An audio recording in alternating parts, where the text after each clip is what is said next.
Om Swastiastu. Assalamualaikum warahmatullahi wabarakatuh.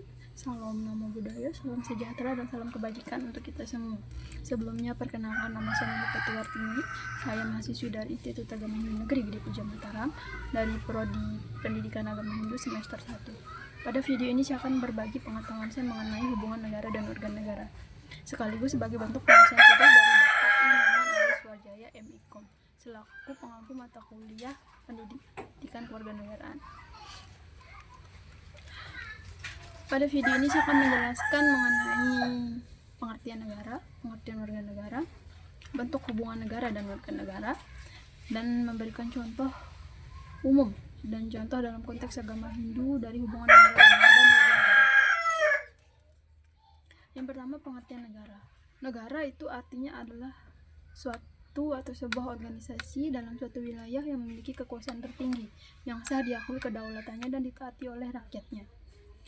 Yang dimana negara ini dibentuk untuk mengatur kehidupan masyarakat dalam pemerintahannya. Sedangkan warga negara adalah suatu individu yang memiliki kewarganegaraan tertentu yang diakui oleh negara tersebut sebagai anggota dari entitas politiknya. Bentuk hubungan negara dan warga negara. Bentuk hubungan negara dan warga negara di sini itu berkaitan erat dengan hak dan kewajiban. Hak dan kewajiban. Hak dalam Kamus Besar Bahasa Indonesia itu adalah artinya sebagai suatu kepemilikan, suatu kepunyaan, dan suatu kekuasaan yang dipergunakan untuk memperoleh sesuatu. Hak tidak hanya dimiliki oleh warga negara, tetapi dimiliki oleh negara. Hak kita sebagai warga negara adalah berhak untuk mendapatkan fasilitas umum seperti pendidikan dan perlindungan. Sedangkan hak dari negara yaitu berhak untuk mengenakan pajak dan retribusi kepada warga negara dan badan hukum yang beroperasi di wilayahnya sebagai upaya untuk mendapatkan pemasukan untuk membiayai suatu pembangunan dan pelayanan publik. Kemudian kewajiban. Nah, kewajiban di sini itu artinya adalah suatu keharusan atau suatu yang dilaksanakan. Secara umumnya itu kewajiban itu adalah suatu tanggung jawab yang harus dilaksanakan yang melekat pada setiap diri individu. Kewajiban tidak hanya dimiliki oleh negara, tetapi juga oleh warga negara. Kewajiban dari negara itu adalah mencerdaskan kehidupan bangsa dan melindungi hak-hak dari warga negara. Sedangkan kewajiban dari warga negara itu adalah mematuhi semua aturan dan norma-norma yang ada di suatu negara yang ditempatinya. Sehingga ada hak, tentu ada pelanggarannya. Ada kewajiban, tentu ada pengingkarannya. Tidak semua orang itu bisa menghargai hak yang dimiliki oleh setiap individu, dan tidak semua orang bisa menjalankan kewajibannya.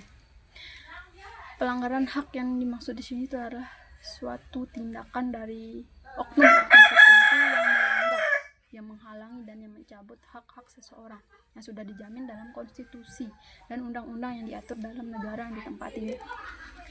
Contoh dari pelanggaran hak di sini itu adalah seperti pelanggaran HAM. HAM itu adalah hak asasi manusia. Contohnya seperti pemerkosaan, pencurian, penculikan, bahkan pembunuhan. Sedangkan pengingkaran kewajiban itu diartikan sebagai sesuatu yang mengingkari sesuatu kewajiban sudah diatur tetapi diingkari, tidak dilaksanakan. Contohnya itu seperti dalam berkendaraan, tentu kita sudah diberikan aturan untuk memiliki perlengkapan dalam berkendara, seperti memiliki SIM, memakai helm. Banyak di jalan oknum-oknum yang tidak menggunakan helm, bahkan tidak membawa SIM, bahkan tidak memiliki SIM, tetapi masih bisa berkeliaran berkendaraan ke sana kemari. Lalu ada contoh-contoh hubungan negara dan warga negara. Sebelumnya itu hubungan negara dan warga negara, pengertiannya itu Indonesia itulah negara hukum. Indonesia mempunyai undang-undang dasar sebagai hukum tertinggi. Hubungan negara dan warga negara itu adalah timbal balik antara hak dan kewajiban. Hubungan negara dan warga negara itu terbentuk karena adanya suatu kebutuhan untuk menciptakan keteraturan hidup yang adil dan sejahtera, di mana negara membutuhkan warga negara untuk menjalankan kekuasaannya, dan warga negara membutuhkan negara untuk melindungi hak-hak mereka. Lalu contoh-contoh hubungan negara dan warga negara itu yang secara umum itu seperti membayar pajak. Itu contoh umum dari hubungan negara dan warga negara.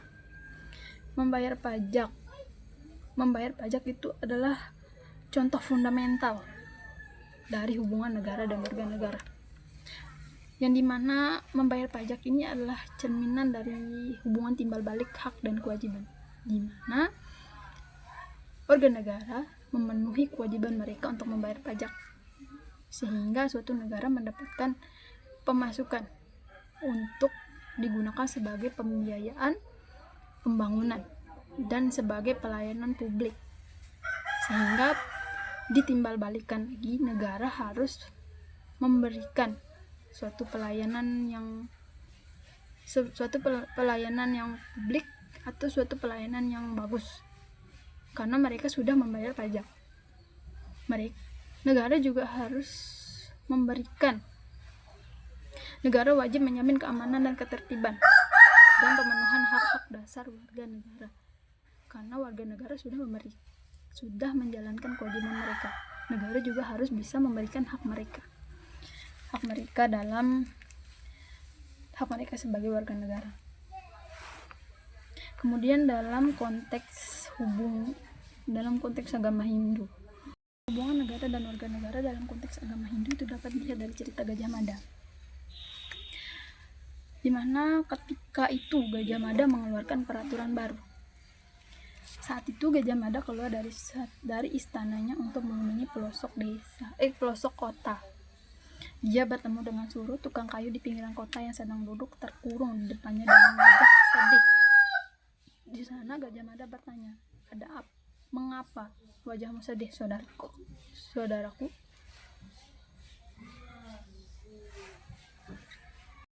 Di sanalah Suro menceritakan dirinya yang sudah bekerja keras, tapi harga jual barangnya selalu saja murah, sedangkan pajak yang harus dibayarnya terus meningkat. Keesokan harinya Gajah Mada mengeluarkan peraturan baru, yaitu tukang petani yang bekerja keras akan mendapatkan potongan pajak, dan Gajah Mada memerintahkan pembangunan jalan agar barang warga mudah diangkut ke kota. Beberapa bulan kemudian, dia datang kembali dan melihat keadaan Suro dan Arga yang lainnya sudah membaik. Cerita ini menjelaskan bahwa negara dan warga negara adalah hubungan timbal balik, yang artinya warga berkontribusi melalui kerja dan pajak untuk mempertahankan negara, sedangkan negara harus memberikan perlindungan, kesempatan, dan kesejahteraan warga negaranya. Pada akhirnya, hubungan negara dan warga negara merupakan fondasi utama bagi terciptanya kehidupan bermasyarakat, berbangsa, dan bernegara. Hubungan antara negara dan warga negara bersifat timbal balik dan saling mempengaruhi. Negara berkewajiban melindungi hak-hak serta menyediakan pelayanan bagi warga negara, sedangkan warga negara berkewajiban menaati hukum dan turut serta dalam pembangunan negara. Hubungan ini akan berjalan efektif jika kedua pihak memahami dan melaksanakan peran serta tanggung jawabnya secara seimbang. Dengan kolaborasi dan pemahaman yang baik antara negara dan warga negara, akan tercipta kemajuan sosial, keadilan, dan kesejahteraan bagi seluruh anggota masyarakat. Oke, sekian penjelasan dan sharing pengetahuan dari saya. Mohon maaf jika ada salah penjelasan atau salah penyebutan kata, dan saya berharap apa yang saya sharing hari ini itu bermanfaat untuk teman-teman dan untuk semua yang nonton video ini. Dan maaf jika saya masih terpantau melihat catatan, tapi materi ini saya benar-benar kerjakan, benar-benar saya cari dengan mencari apakah ini ilmunya itu benar, atau apakah ilmu ini tuh pantas untuk saya share. Dan untuk kesalahannya mohon maaf, karena saya juga masih belajar. Saya di sini juga sharing ini sebagai bentuk penyelesaian tugas, tapi saya berharap ini bermanfaat untuk semua teman-teman yang mungkin memiliki tugas, mungkin memiliki disuruh pokoknya memiliki tugas lah dari guru atau dari dosen atau dari mana gitu, yang memiliki yang dengan materi sama atau dengan mata kuliah dan mata pelajaran yang sama. Ya, sekian, saya tutup dengan para Santi. Om Santi Santi Santi Om. Bye.